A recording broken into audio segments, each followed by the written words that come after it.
Tom Prosser for Cardiff Met Sport TV, Sean McGoldrick, thank you very much for joining us. It's come up to 2 years now since you made your pro debut. How do you assess your progress since then? I've learned a lot in the pro game. I'm enjoying it. I recently changed training teams. Really enjoying where I'm at the minute, and I'm looking forward to the next 12 months and hopefully really pushing on.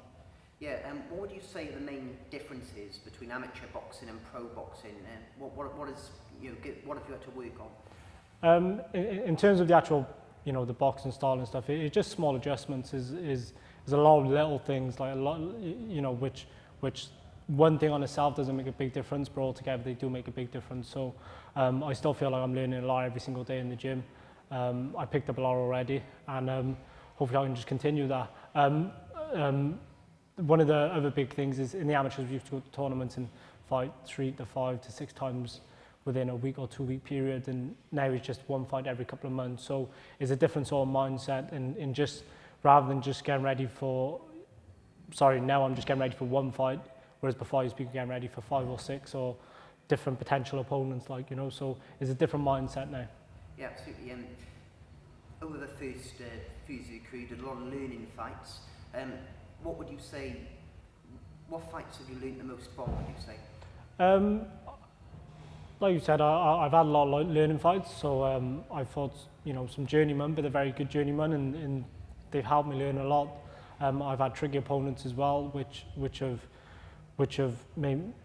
haven't been so much good fights, but they've helped me develop and see a lot about myself and the adjustments which I need to do. And just because you make a good amateur doesn't mean you make a good pro. So there's still a lot of work for me to do, but I think I'm on the right track. Yeah, obviously as well, in the pros, there's lots of different styles of boxers. I think one thing I've noticed of your opponents so far, you've faced a lot of different types of boxers. Has that been a help to you? Yeah. Obviously, the further I go in boxing, hopefully I get to the very top. But I'm going to meet them different styles. So the more experience I get now as a young, inexperienced professional boxer, then I think the better it'll benefit me in the future. Yeah. Who do you say are your main boxing role models that you look up to and inspire you? It's tough because sort of I find myself every week looking at different fighters and sort of trying to learn from them, see the different things they do, past and present. So it's hard to pinpoint one for me, but I really enjoy watching all the boxing, and anyone who I can pick anything up on, I really enjoy, Yeah, and what are your kind of ambitions for the next 12 to 18 months? Where do you want to be, say, in a year's time? Hopefully with a couple of domestic titles, hopefully, but I've got to earn my right, I've had 7 fights, won 7. I need to push on this year now and start, really making a dent in the bantamweight scene. Yeah, and you've previously been trained by Tony Borger to begin with, and Gavin Rees. Now you're with Jamie Moore. How have you settled in with Jamie? Brilliant. It was a great gym, great atmosphere. Like I said earlier, I'm learning every day. Jamie's a fantastic coach, alongside Nigel Travis. They're fantastic coaches, and the atmosphere in the gym is just brilliant. So yeah, it's away from home. I feel like there's no distractions when I'm away. It's sort of like being back in Sheffield. I'm fully focused on boxing, and I'm really looking forward. Just hopefully it makes an improvement to me. But I think it will. I think it already has. But hopefully I can prove that in my fights. Yeah, you've got some good sparring options up there as well. So you've been sparring with KS Ashfaq up there, and I think Mark Leach as well. He's on the team as well up there. So is that something that attracted you to Jamie Moore, as well as obviously his British Trainer of the Year title? Yeah, definitely. Wherever you go, you've got to have good sparring, and he's got fantastic sparring up there. Not only is there Kez and Mark Leach, there's just so many talented, good fighters up in the Manchester area. Just the last few weeks I've been there, and we've travelled to a few different gyms. A few different gyms have come to us, and I've had different sparrings every session. I've been there for 3 weeks. I've sparred twice a week since I've been there, and I've sparred Mark once and Kez once. All the other sparring sessions have been with different people, So yeah, there's plenty of sparring options up there, and I'm just really enjoying my boxing. Yeah, what about the sacrifices you have to make in professional boxing? And you know, obviously moving up to to train with Jamie Moore is just one of them. Can you explain what sacrifices you've had to make? You sort of sacrifice every day with boxing.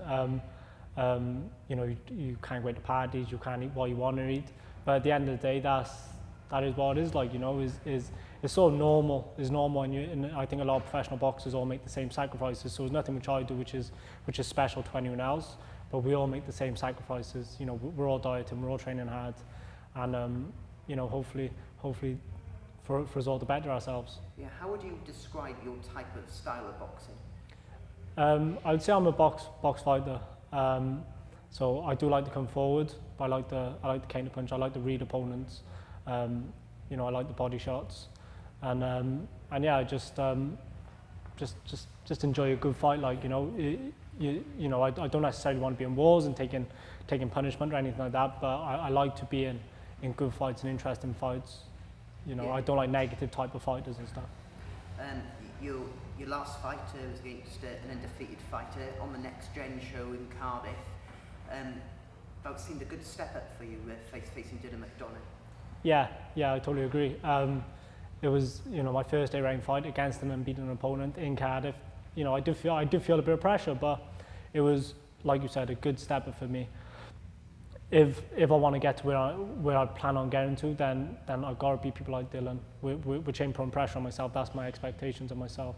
You know, but Dylan brought a good fight rate in me. You know, and made me work for everything which I wanted to do. He made me work for. He didn't give me nothing on a plate, and it was a good fight. I enjoyed it.